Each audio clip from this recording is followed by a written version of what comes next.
Well, good morning, everybody, and welcome to DCU Age Friendly University today. We're celebrating Global Intergenerational Week, and I'm really delighted to have Lucie Cunnigham from the Homeshare to talk about the work of the Homeshare, this fantastic initiative. So you're very welcome, Lucie, today. Thank you so much, Christine. I'm very excited, and look, it's such a great week, the Global Intergenerational Week, and I know DCU Age Friendly are, such an amazing university. So yeah, look, thank you so much for letting me, inviting me on. My colleague is here in the background, so there was a bit of background noise, but that's been solved now. So tell us a little bit more then about the Homeshare. I mean, I knew you were the founder of it and it was your concept or an idea. Do you want to tell us a little bit about the history of it and how you got involved? Sure. So home sharing, it's not a new idea. It started actually 50 years ago this year in America. And the concept was thought up, and then about 40 years ago it made its way across the pond over to the UK, and so 50 years later there are about 20 countries around the world who have home share programs, and there is there's an organization, a charity called Homeshare International, and they're there to really try and spread the word about home sharing all around the world. I came across the concept about 7 or 8 years ago. I was working in home care at the time, and it made sense to me, because a lot of our clients in home care, and it's still happening today all around the country, they may have carers who pop into them 1, 2, 3 times a day, but they're still on their own, up to 21 hours a day. So I thought this was a really, really good complementary service for people who want to remain living at home. And it's not just older people, it's anyone who doesn't want to live on their own. They might want a bit of company or a bit of help around the house. So the sharers, the householder would offer free accommodation to an accommodation seeker. So the accommodation seeker, or sharer as we call them, they offer a minimum of 10 hours a week of company and help around the house, and an overnight presence, in case of an emergency, and for peace of mind for everybody, not least the family members. So it's working so well. It's such a joy to see, that we're matching up 2 strangers to begin with. And within a very short period of time, they've just developed a really beautiful, friendship. They're almost like, somebody said, an associate family member. Lucie, I just interrupt you there just to say to our participants on this morning, if you'd like to ask Lucie a question, please use the chat box, and we'll address the questions as we go on. But as a courtesy, just pop them in the chat box. So Lucie, just going back to you there, so how do you actually match up there's obviously, it must be a bit like brokering a wedding, a match for a wedding or something. How do you match up the sharers and the sharers together? Yeah, very carefully is always my quick answer. What we do, our process is we would meet the householder first. So we start the process by meeting them. We find out what support they have at the moment, and where the gaps are, what they are looking for, and then obviously, get to know their personality, their interests, and if they have any preferences, on who they might like to share their home with. We then, having got to know them and, got all the kind of the background information, we then look at our potential sharers on our database. We have about 2,000 on our database at the moment. And we have probably definitely between 200 and 300 new people logging and registering on our database every month. So we go through all of those people, and obviously, say if Mary on High Street is looking for a female to share with her, and Mary quite likes going for drives, we would then obviously look for a female with a car. And then after that, then we obviously look at the personality, any interests.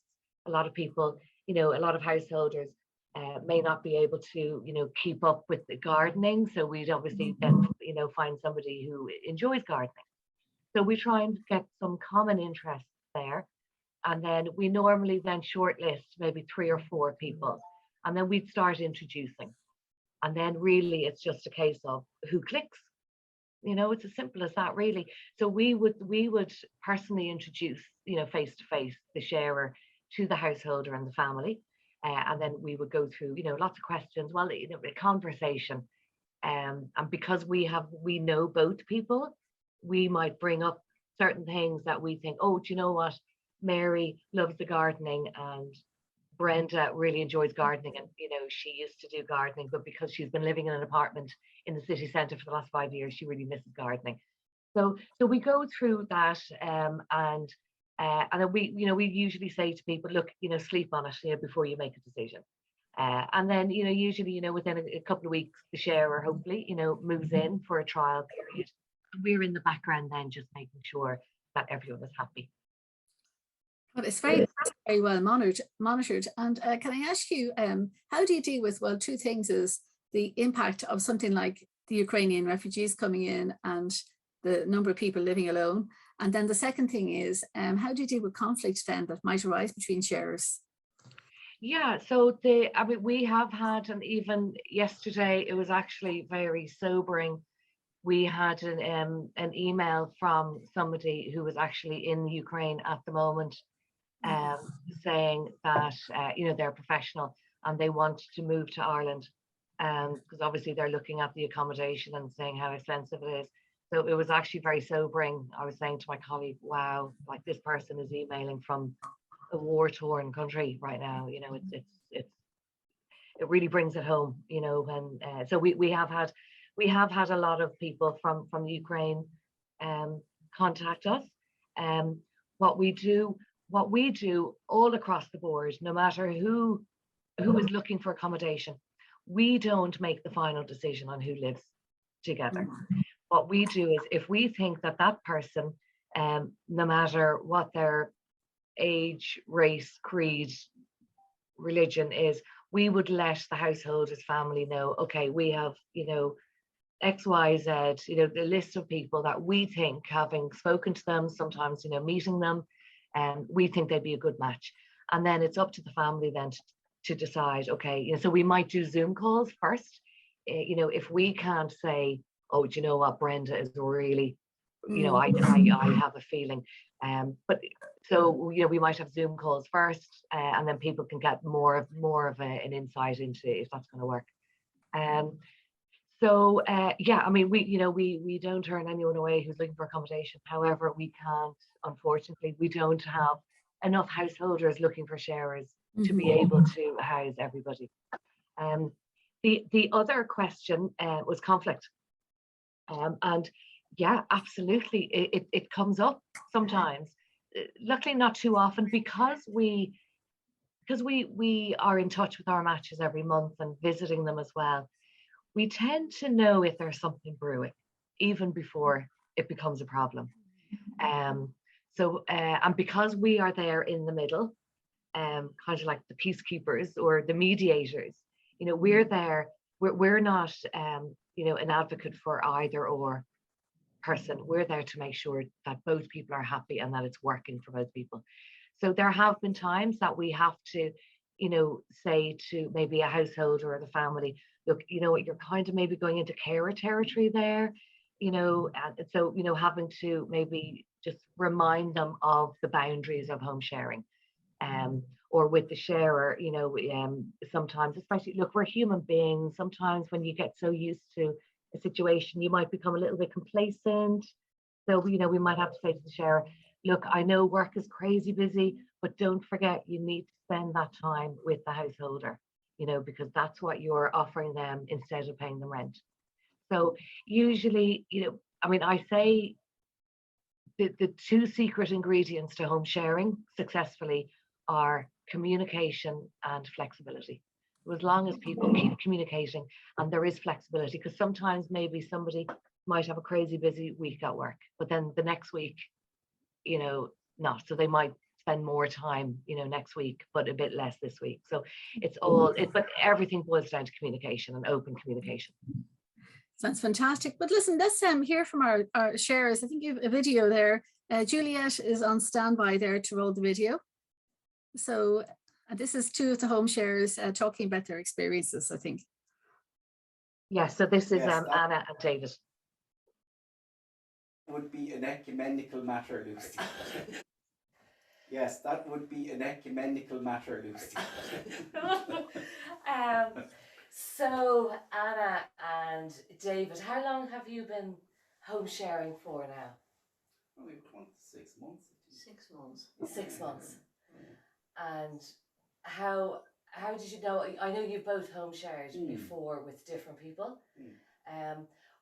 When you first came across the idea of home sharing, did it take you, Anna, a while to think about, okay, do you know what, I might do this?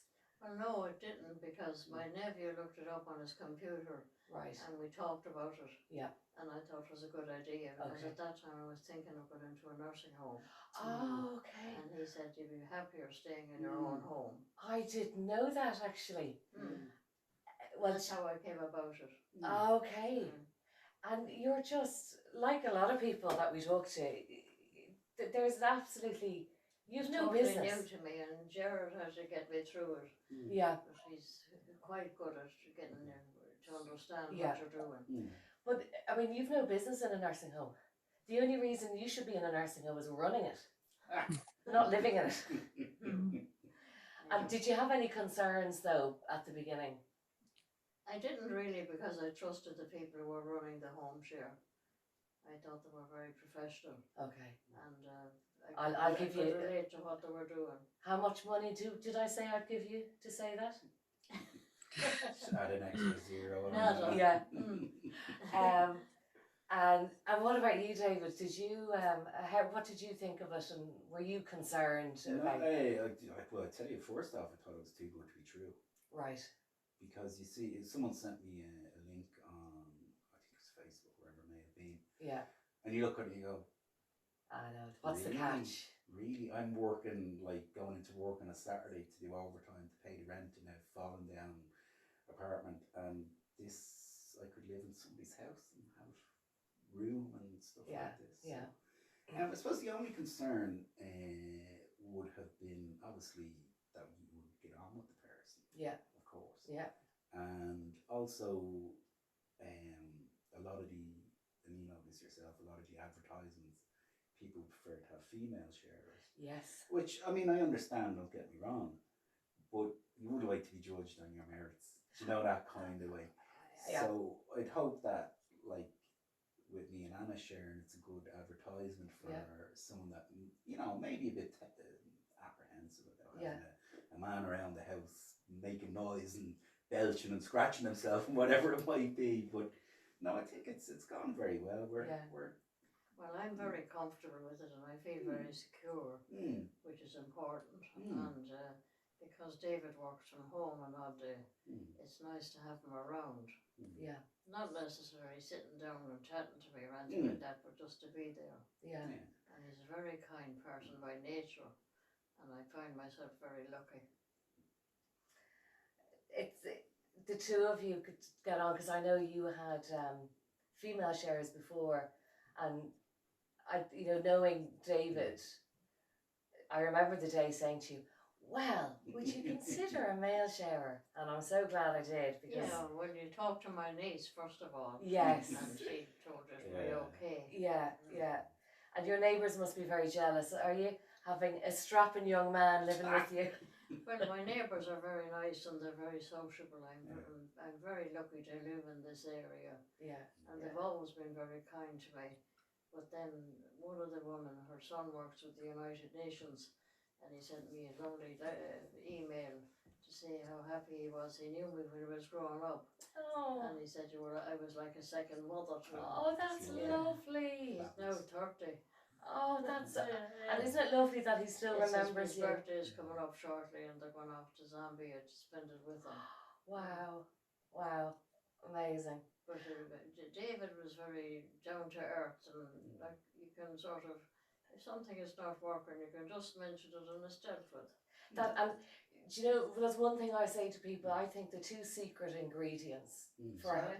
I think the two secret ingredients that makes home sharing work are communication and flexibility. Certainly. Yeah. Both of these are very important. Yeah. And the fact that you can trust each other, Yes. I find that very important. Because, I mean, you have to be able to trust who you're living with, Yes, especially in your own home. Yeah. You have to still be comfortable in your own home. Yeah. And you have to be comfortable as Yeah. well.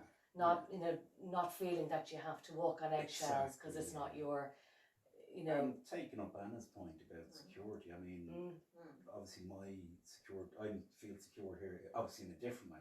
Yeah. Because I've had, I don't know, half a dozen or more kind of what I'd call forced moves in the last number of years. And it's nice to be able to just know that you're coming home, you have a nice house to come into. Yeah. No matter how bad a day has been, you can go up to my room and just go, and you know, so it's great just to have that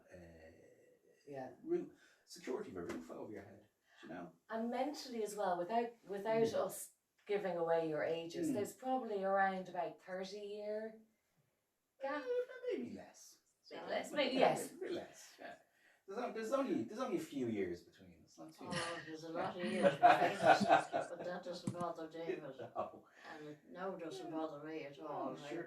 And because, I mean, the reason I was thinking about matching the two of you is because, you know, you're both very into current affairs. Yeah. You know, both very well educated. You like reading. You like, you know. Yeah, and funny you should mention that. Actually, a pal of mine in work, or my co-conspirator, as I like to refer to him, gave me a fabulous book called "As I Walked Out One Summer's Morning." Oh, okay. And I read it and I passed it on to Anna. I said, I don't know if you liked it, but give it a try. Enjoyable. Did you?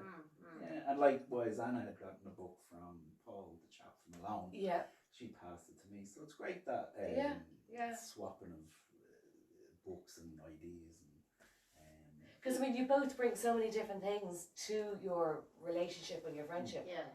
And the guy from Malone, Paul, was very, very helpful. And he managed to get me my chairlift put in after waiting for 2 years. Yeah, because I know we were trying to sort that out, but well done to Paul. Yeah, that was amazing. He's such a nice man. I'd only speak to him briefly, but you just know he's a good one. Yeah.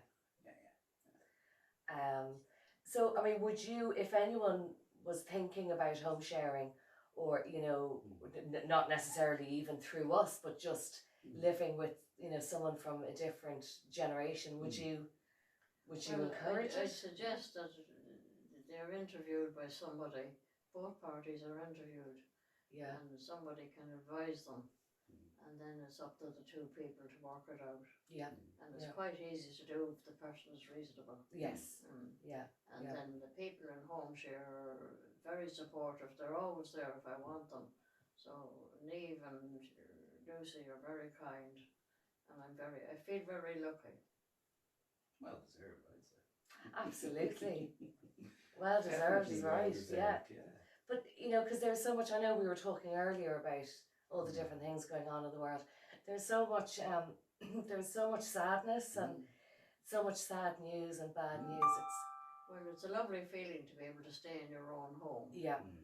Yeah. And I'm really grateful to the Homeshare people. Listen, now don't say too often, because I won't be able to afford you. No, but that's brilliant. Yeah, that's great. And I suppose the reason we're doing this video is because it's Global Intergenerational Week. So it's just, I suppose, another way of celebrating. Yeah. You know, like I'd say, you know, getting on myself somewhat and almost becoming a fossil. But I've always been very interested in history and so forth. Yeah. So there's no such thing as a A time lot machine. of interests that are the same. Yeah. Yeah. And there's no such thing as a time machine. But Anna might say, oh, you know, back in the day we did, or something was this way, or you know, this kind of thing. I still think you're traipsing around London and the feet cut off. You know, just to get that insight. Yeah, absolutely. Other people's experiences. And Yeah. you find, by and large, they're not wholly different. It's just the times may change somewhat, but we're still human beings. Exactly, We're still made the same and want the same things. Yeah. No, I mean, I always think it's for the sharer. It's great that, you know, I suppose it gives you an insight into what lies ahead as you get Well, older. there is that, yeah, kind of, what would you call it, sobering side to it. Yeah. And then, like, it was news to me as well that Anna was considering moving to a nursing home. And to see that there's other options there. Yeah. Stay in your own home, have someone that, you know, make whatever, might just make a cup of tea or fetch the newspaper, wherever it may be. Yeah. Because you don't really kind of think, oh, what about if there's a day when I can't go out to do something? Wouldn't it be nice to have someone to give you a hand or whatever? Like It that. really So, is terrific security. Yeah. And I certainly couldn't recommend it highly enough. Brilliant. Well, look, thank you so much for, it feels very unnatural sitting in front of the camera. Is the camera on? Don't worry, you didn't say anything too bad about work. But look, thank you so much. Yeah, it's been brilliant. Well, and you certainly deserve your kudos. That's for sure. I mean, I know Anna's is on a retainer to say good things about you. However, for full disclosure, I'm not, and Lucie and Neve are just wonderful. And the whole idea, as I've said to you before, this whole cooperative idea that everybody's boat gets raised in the same tide, and that equality, I would far prefer than like competition. And, you know, just everybody gets what they need. Yeah. Well, I would say to anybody who's considering having a home share, they should talk to either Lucie or Neve. Definitely. And you know, they're super professional, and they look after everything, and they make sure.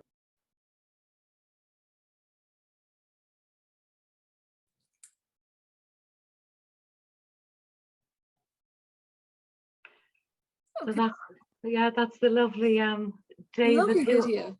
Yeah. It's and I just see David has just logged on.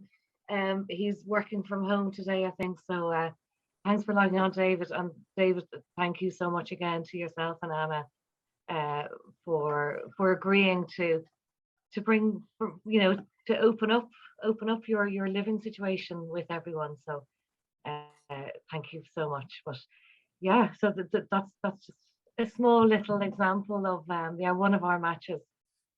It's really sort of you know, it's something that you wouldn't think would work, and it obviously does work quite well, but I can see that it certainly needs a lot of careful monitoring, and the work on your end, no doubt, absolutely is essential to make that happen. And how can you see, is Homeshare at the moment, is it just rolled out in Dublin, or is it across the country? No, we operate nationwide. Yeah, nationwide. So we have a Homeshare consultant in Galway, who's actually an OT as well, on the side, and we have another consultant in Cork who is a physiotherapist on the side. So I suppose my vision, you know, when I started the Homeshare first, was to grow it all around the country, and to have consultants in each, you know, major city, in each, you know, big area, because I think that, you know, being available, it really is crucial, I think, because sometimes, you know, there might be, you know, something may not be quite right, but both people really want it to work. And I know myself, you know, sometimes you do need someone in the middle, like a mediator, to say, well, listen, what do you want? And is this really working for you? And, you know, and it's very important, especially at the beginning, because usually when, you know, if a family member comes to us looking into home sharing, they could be kind of quite desperate. They need to find somebody straight away. And they would say yes to anybody, you know, because, you know, a lot of family members might be taking it in turns of staying with their loved ones. Now that's assuming that, you know, the householder is an older person. And then the flip side of that is the sharer is desperately looking for accommodation. So when you've got two people who are in a difficult and sometimes desperate situation, they'll say it's fine, because you know what, this is the answer to my prayers. But whereas in actual fact, we say, well, oh, hang on, slow down. You know, we need to do this right. And you may not necessarily be the right match for each other.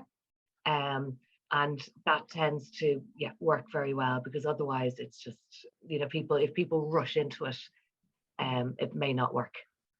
So listen, So if somebody was if somebody was on their own and they were thinking to themselves that that's an option, not right now, but maybe in the future, would it be wise then to sort of start a conversation with you, have their names on the books, and then, you know, is that the way to do it? Would that be the best way to do it? And then when you come across a share that might be suitable for that person, you know. yeah, no, absolutely. I mean, I hate selling our non-profit organization, but yeah, I would certainly say, you know, for people, you know, yes, I mean, for sure, having somebody there in the background really is essential. I mean, we've had, you know, a lot of people, you know, have done it themselves and it hasn't worked. So it is very important now, and it's not unusual at all. You know, at least probably, you know, once a week, once every 10 days, we'd get a phone call from a family member or even a potential householder to say, oh, look, you know, we heard you on the radio a couple of years ago. We read about you in the newspaper, or, you know, we spoke to you a year ago. We're now, or mum is now ready to do this. So it's, you know, I suppose, yeah, for anyone, you know, to reach out. I mean, we've got lots of information on our website. So, you know, anyone can find out a lot more. And I've just seen we've somebody else logged on who's actually one of our householders, Pat. I know Pat. Hello, how are you? I'm going to be seeing Pat and his share on Friday, actually. Pat's a remarkable man. He is fitter than I am, and he's in his early 90s. Like, he cycles a few times every week. He's amazing. So, and that's what's so lovely about it. You know, our oldest householder is 102. And she gets such a kick. She's in Dublin, and she gets such a kick out of the fact that, you know, the sharer is the sixth person to live with her who is going to Trinity College. So she just gets such a kick out of that, and knowing that she, at the age of 102, she can still make a difference in someone's life, you know, by offering accommodation, whereas, you know, her sharer may not have been able to afford accommodation in Dublin to go to college. Oh. We also have people, you know, coming out of a marriage, you know, where their relationship has broken down and they can't afford, you know, to rent, you know, as well as a mortgage or something. So we've got so many different types of people. And it's one, I mean, I spoke to another lady this morning, a daughter, and she said her mum would love to have someone living with her who is here learning English. So her mum would love to help her with her English. And, you know, so it's because it's mutually beneficial, both parties, they both have something they can offer the relationship, but they also have something that they might need in return. Can I ask Lucie, in terms of registering, is there a cost involved in this? I'm sure there must be a fee involved, as you know, for all the work and everything. There is a fee now. So I suppose to start off, we are not for profit, so all, you know, so yeah, I mean, running the business and salaries. So when we meet, there is no cost at all for us meeting, say, a householder. We would go and meet them first. If they want, well, actually, I'll move on, and then I'll need to go back a step. Once a sharer people have met and the two people are happy to move in together, there's a once-off placement fee of €350. Okay. And that's just paid once, regardless of how many sharers somebody might have, you know, over however many years. Now, once we have met the householder, and if they are happy to go ahead and for us to start looking for a potential sharer, we do ask them at that stage to pay 25% of that placement fee. So €87 thereabouts. But then the rest of it isn't paid until a sharer is moving in. For the sharer, again, because everyone's on the same level. Once a sharer has met a householder and they're moving in, they pay that placement fee as well of €350. Again, that's just once. So if the householder passed away or moved to long-term care, we hope, you know, do our best to find them other accommodation, but they wouldn't pay that again. And just incidentally on that, once people start home sharing with us, the householder, assuming that they're older, only 1/5 of them end up moving to long-term care. Oh, So that's once they start home sharing, most of them tend to stay.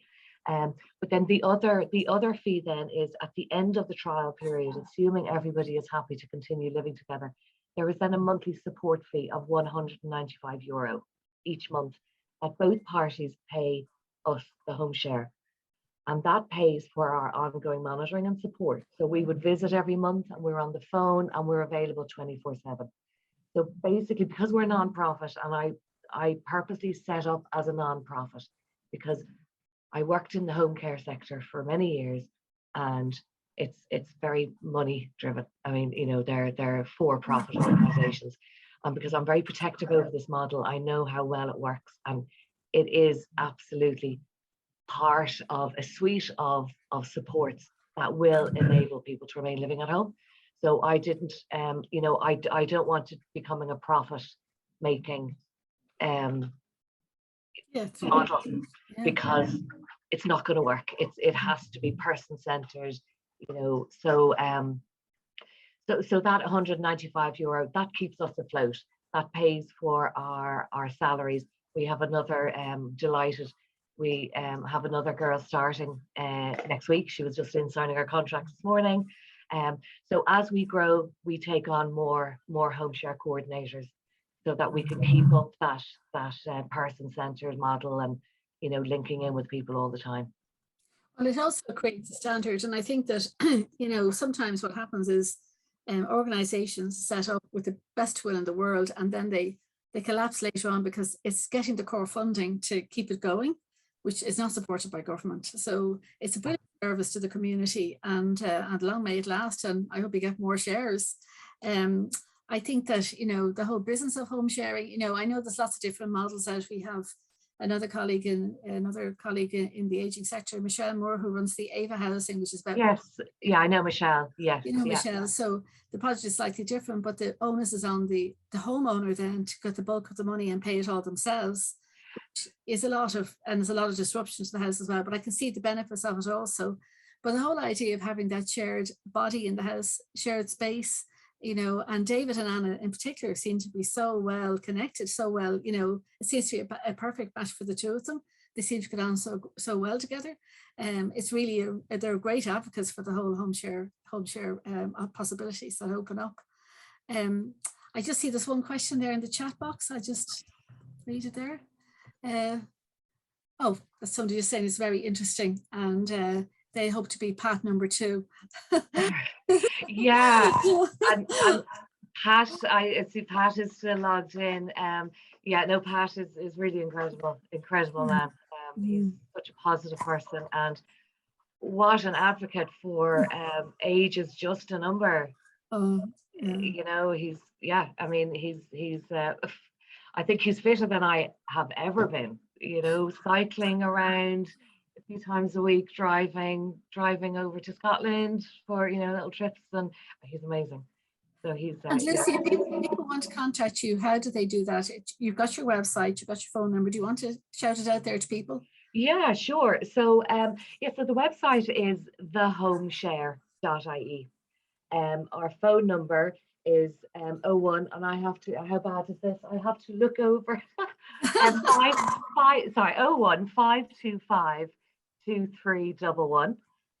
Our email is info@thehomeshare.ie.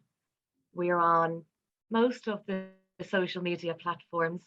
I mean, we're thrilled. We have over 8,000 followers on Facebook. So, you know, we've a great growing family of home share advocates, and obviously, you know, Twitter and LinkedIn as well. But I mean, when people speak to us, we look at the whole picture, not just, we don't have the blinkers on just about you know, the sharer and themselves. We look at the bigger picture. So we find out, you know, what support they have, where the gaps are, what is going to make their life better, you know, at home.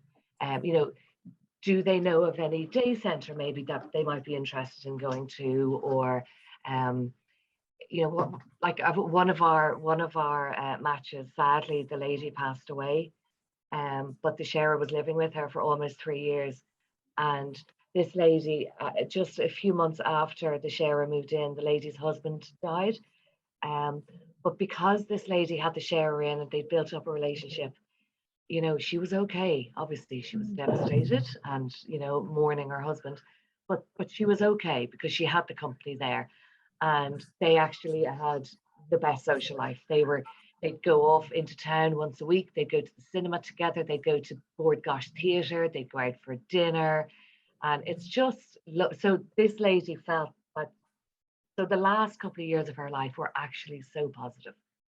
And one thing I'm so mindful of is the majority of our householders are female. I suppose if we had to think of the average householder, it would be they'd be female about 87 years of age, and a lot of them, because of that generation, they would have gone from their family home straight into their marital home. So they would always have lived with somebody, and I just think life is so cruel that at the point in your life when you are at your most vulnerable, you're on your own. So at least if they have a sharer there with them, they have the company. And it's and I mean, we hear it all the time, especially people if they didn't have a son or they didn't have a daughter, they're like, you're the daughter I never had. And it's really, it gets us teary-eyed every week. The stories are just so humbling. They really are. I certainly see from my own experience working with many older people across the DCU campus and then in my own family, is that when you've somebody else to look after, or when you've somebody else to consider, they're coming in for dinner, where you see people, I'm just going to have boiled egg for my dinner. But when you see somebody coming in later on and they're going to be there, there's a sense of expectation and it's a purpose. So you're sort of thinking, I've got Mary coming in to see, she'll be home from work a little while and we do this together. I think that's fantastic, and having that sense of something to look forward to. Absolutely. Yeah. And people say, just hearing the key in the door. Sure. In the evening. And even during the day, like the day can be so long, especially in the winter. But usually before people are home sharing, say they might have carers coming in, and the carer comes in at 6 and leaves again at 6:30, and they're thinking, I'm not going to see a soul now until 10 o'clock tomorrow morning. But then once they start home sharing, they're like, I'm fine, because Mary's going to be coming in from work now in about a half an hour, and she can tell me all about her day, and I can tell her about my day. And it really improves. We haven't done any proper research yet. We're in the middle of doing that. So we know how it improves people's health, mentally, physically, mobility. But it'll be good. We're very excited to see the actual, the hard data. And I'm delighted our very good friends, Share and Care, Homeshare program in the UK, have logged on. So hello, ladies. So if there is anybody, in the UK or who knows somebody in the UK, definitely get in touch with Share and Care, because we look to them. They've been doing this now for 15 odd years, and we're delighted actually. The Homeshare, us in Ireland, Share and Care, and another Homeshare program in the UK, we've actually set up Homeshare Association. Okay. So basically what that is about is, we like to think we are kind of the benchmark of Homeshare. So we would have minimum standards, and we are there to audit each other, because home sharing, like home care in Ireland, it's not regulated, and I'm very conscious of, well, who's looking over my shoulder? Who's looking over my shoulder to make sure that we're doing a good job? So that's part of the Homeshare Association, that we're all looking over each other's shoulders to make sure that we keep our standards very high and we keep improving. So I'm you learn from each other as well. I think when exactly. You're that sort of information all the time, certainly is a great finding. So I see we're coming to the end of I see there's a couple of comments there. Fascinating insight into an often invisible world. That's true, Mr. Morris. Absolutely true. Because we take it for granted. And I suppose in Ireland, I've certainly seen that, when people go home at the end of the day, they're going home to an empty house, or there's somebody who's in an empty house looking out at people going to their own houses and they're thinking, I'm on my own. So, and some people want to, that's good for some people. They like to be on their own, and that's Yeah, great. absolutely. But I think everybody needs a bit of social contact, and it's really, really Exactly. a fantastic initiative. It really is. Exactly. And if anyone is interested, in finding out more about home sharing, we're delighted. We are going to be hosting the World Homeshare Congress in Dublin Castle next May, so May 2023. So we do have a website, worldhomesharecongress.org, or people can just contact us at info@thehomeshare.ie, and happy to answer any questions, or to let people know a bit more. And of course, I will be linking here with DCU on anything we can help you with there, because of course we have over 2,000 older people coming onto the DCU campus every week, involved in our programs right across research and education. And there's no reason, especially when we have Zoom now, it's great that people can actually connect. Yes, connect as well for sharers, and also for homeowners as well. Yeah, no, I mean, that'd be super, because we're very lucky. We have the support from the Department of Health and Fáilte Ireland and Dublin City Council at the moment, so would love to add DCU to the list. So we can chat again about that. But because it's all about empowering people to stay at home if that's where they want to be. Oh, that's great. Listen, Lucie, thanks very much this morning for coming along and sharing all of your expertise and insights into the home share. I just want to remind everybody, this is part of Global Intergenerational Week. It's happening in different countries around the world, and DCU is the lead for Ireland. So this is one of the reasons we've had our different colleagues in during the week to speak with us. The other two events we have on today is around intergenerational learning with Canada and Ireland. And also later on this evening, we have another webinar on intergenerational spaces, and we'll be continuing on for the rest of the week. I just want to highlight one particular event on Saturday, which will be on the St. Pat's, which is a paint along. So for those of you with grandchildren or a younger person in your life that want to do a paint along, we have a wonderful participant in the AFU program called Mary McCarthy, who is going to do a paint along using palette knives. And it's obviously older and younger people together. So if anybody wants any more information, they can log on to our website. And just to remind everybody that the Global Intergenerational Week website is giwireland.com. And just to reiterate, the Homeshare contact details is telephone is 01 525 2311, info@thehomeshare.ie, and thehomeshare.ie is the website also. So thank you very much again today, Lucie, for joining us. And it's been terrific. And I hope you've all learned something, because I've certainly learned a lot this morning. So I hope to see you again. Thank you, Christine. And thanks everyone for logging in. Take care. Bye. Bye-bye.